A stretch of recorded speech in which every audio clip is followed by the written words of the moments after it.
बात उस खबर की जिसने पूरे देश को झकझोर दिया।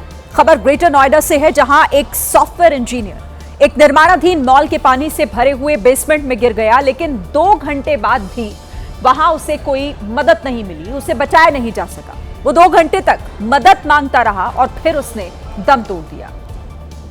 तो ये नहीं कि वो जाते ही डूब गया, 2 घंटे उसने टॉर्च दिखाया, सब कुछ किया। ये नहीं कि यहाँ इंसिडेंट होना ही नहीं चाहिए था पहले।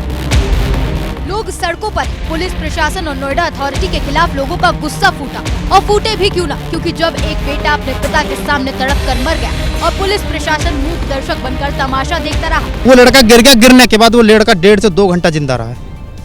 वो गाड़ी में गिरने के बाद गाड़ी से निकल के शीशा में कर वो गाड़ी के ऊपर बैठा था लड़का। 27 साल के सॉफ्टवेयर इंजीनियर युवराज मेहता की जान सिस्टम की लापरवाही ने ली। आरोप लगा कि अगर प्रशासन थोड़ा भी सीरियस होता तो युवराज को बचा लिया जाता। फायर ब्रिगेड वाले आए हुए थे, उन्होंने हालांकि वो भी कोशिश कर रहे थे, लेकिन उनको किसी ने यहाँ के बंदों ने ये डरा दिया था कि इसके अंदर सरिया है, ये बेसमेंट है, कहीं आप न फंस जाऊं उन सरियाओं में। बताया जा रहा है कि इसी डर ने युवराज की जान ले ली, क्योंकि डर के मारे प्रशासन ने युवराज को बचाने की उतनी कोशिश ही नहीं की जितनी करनी चाहिए थी। देखिए, घटना 16 से 17 जनवरी की रात में हुई। सॉफ्टवेयर इंजीनियर युवराज अपने घर लौट रहे थे, तभी नोएडा सेक्टर 150 के पास घने कोहरे की वजह से उनकी कार अनियंत्रित हुई और एक निर्माणाधीन मॉल के बेसमेंट में गिर गई, जहां पर पानी भरा हुआ था।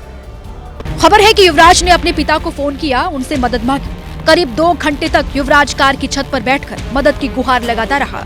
पुलिस से लेकर फायर ब्रिगेड, एसडीआरएफ और एनडीआरएफ की टीम मौके पर पहुंची, लेकिन युवक को पानी से जिंदा निकाल नहीं पाई। पुलिस भी मौके पर नहीं पहुंची। पुलिस भी मौके पर पहुंच गई, लेकिन कोई भी स्टेप इन नहीं किया। फ्लिपकार्ट का एक लड़का है, उसने कोशिश की कि इसको बचाया जाए। अब देखिए, स्थानीय लोग जो है ये कोशिश कर रहे हैं, तो हमारी जो अथॉरिटी है, हमारी जो पुलिस है, हमारी जो एनडीआरएफ की टीम है, ये क्या कर रही है, आप बताइए आप। युवराज मोबाइल की रोशनी जलाकर जिंदगी और मौत की जंग करीब 2 घंटे तक लड़ा, लेकिन उसके बाद वो खुद को बचा नहीं पाया। मौके पर मौजूद टीम ने करीब 4.5 घंटे के रेस्क्यू अभियान के बाद पानी से युवराज के शव को बाहर निकाला। सॉफ्टवेयर इंजीनियर युवराज की मौत से उनका पूरा परिवार सदमे में है, खासकर युवराज के पिता, जिनकी आंखों के सामने उनका बेटा मदद के लिए चिल्लाता रहा, लेकिन वो कुछ कर नहीं पाए। युवराज के पिता का दावा है कि बिल्डर की लापरवाही और अथॉरिटी की सुस्ती ने उनके बेटे को उनसे छीन लिया। युवराज के पिता राजकुमार मेहता ने बताया कि युवराज ने मुझे फोन कर कहा कि पापा, मैं नाले में गिर गया हूँ, मुझे बचा ले। ये सुनते ही मैं युवराज को खोजने भागा। करीब 40 मिनट तक खोजने के बाद युवराज कार के ऊपर लेटा मिला, लेकिन प्रशासन ने कोई मदद नहीं की और युवराज पानी में समा गया। रिजल्ट कुछ मीनिंगफुल नहीं रहा। वो लोग केवल रस्सी फेंकते थे, रस्सी डेस्टिनेशन पर नहीं जा पा रही थी। युवराज के पिता के आरोपों पर पुलिस का कहना है कि युवराज को बचाने की कोशिश हुई थी, लेकिन कोशिश सफल नहीं हो पाई। इस घटना में सूचना मिलते ही स्थानीय पुलिस द्वारा फायर ब्रिगेड को जोड़कर तत्परता से उसको बचाने के लिए सारे उपक्रम सुनिश्चित किए गए हैं। उस समय 0 विजिबिलिटी थी। पुलिस सख्त एक्शन की बात कह रही है। मामले को लेकर जूनियर इंजीनियर नवीन कुमार को बर्खास्त किया गया है। 2 बिल्डर्स पर केस भी हुआ है, लेकिन अब क्या, जब युवराज नहीं रहा। युवराज की मौत ने नींद में सोए लापरवाह सिस्टम को तो जगा दिया, लेकिन कई सवाल भी पीछे छोड़े, जिनका जवाब आज युवराज के परिवार के साथ साथ हर कोई नोएडा पुलिस, नोएडा अथॉरिटी और रेस्क्यू टीमों से ये जानना चाहता है। सवाल यहाँ ये है कि युवराज की मौत का दोषी आखिर कौन है? नोएडा अथॉरिटी, पुलिस या फिर एनडीआरएफ और एसडीआरएफ की टीम, जो सिर्फ रस्सी फेंककर हीला हवाली करती रही? सवाल नंबर 2 यहाँ ये कि जब 2 घंटे तक युवराज मदद की गुहार लगा रहा था, तो रेस्क्यू टीम उसे बचाने के लिए पानी में क्यों नहीं उतरी? तीसरा सवाल ये कि जहां पर युवराज की कार डूबी, वहां पर पहले भी एक ट्रक टकरा चुका था, तो फिर वहां पर डिवाइडर का निर्माण क्यों नहीं कराया गया?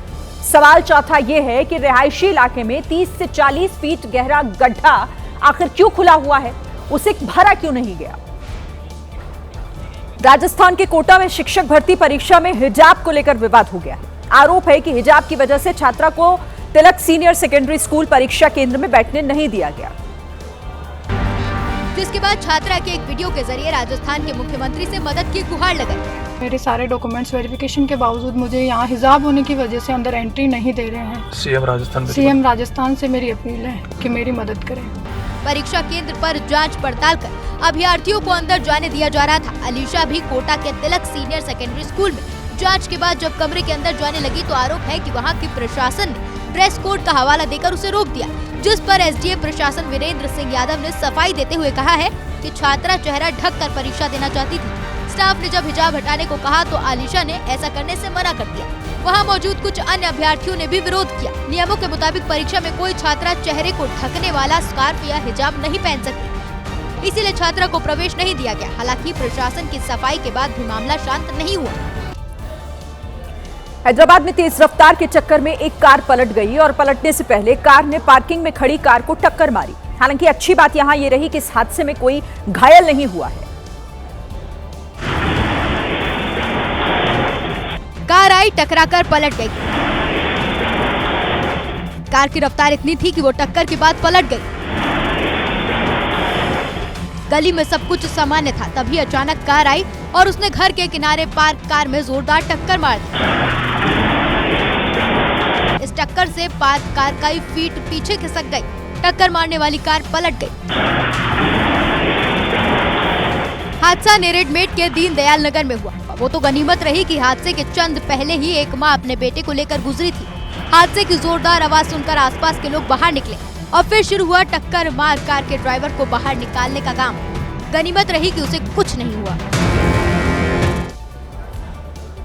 बिहार की मोकामा सीट से बाहुबली विधायक अनंत सिंह एक बार फिर से सुर्खियों में है, लेकिन इस बार वजह उनका कोई बयान नहीं बल्कि सोशल मीडिया पर वायरल हो रहा एक वीडियो है, जिसमें अनंत सिंह अस्पताल परिसर में खुलेआम सिगरेट पीते नजर आए। बताया गया कि वीडियो पटना के एक अस्पताल का है, जहां वो नियमित चेकअप के लिए लाए गए थे। अनंत सिंह के वायरल वीडियो पर आरजेडी ने सवाल उठाया, साथ ही जेडीयू और बीजेपी को भी आड़े हाथों लिया। जनता दल के विधायक जिस तरह से धूम्रपान करते हुए सार्वजनिक स्थान पर नजर आ रहे हैं, उस पर जनता दल और भारतीय जनता पार्टी के नेता खामोशी क्यों अख्तियार किए हुए हैं। आरजेडी के आरोपों पर बीजेपी ने भी पलटवार किया और सख्त कार्रवाई का भरोसा दिया। भाजपा का साफ मानना है कि यदि नियमों का उल्लंघन हुआ है तो बिना भेदभाव सख्त कार्रवाई होनी चाहिए। विधानसभा चुनाव के दौरान भी अनंत सिंह काफी सुर्खियों में थे और उनके विधानसभा क्षेत्र में चुनाव के समय हुई हिंसा के बाद ही उन्हें गिरफ्तार किया गया था।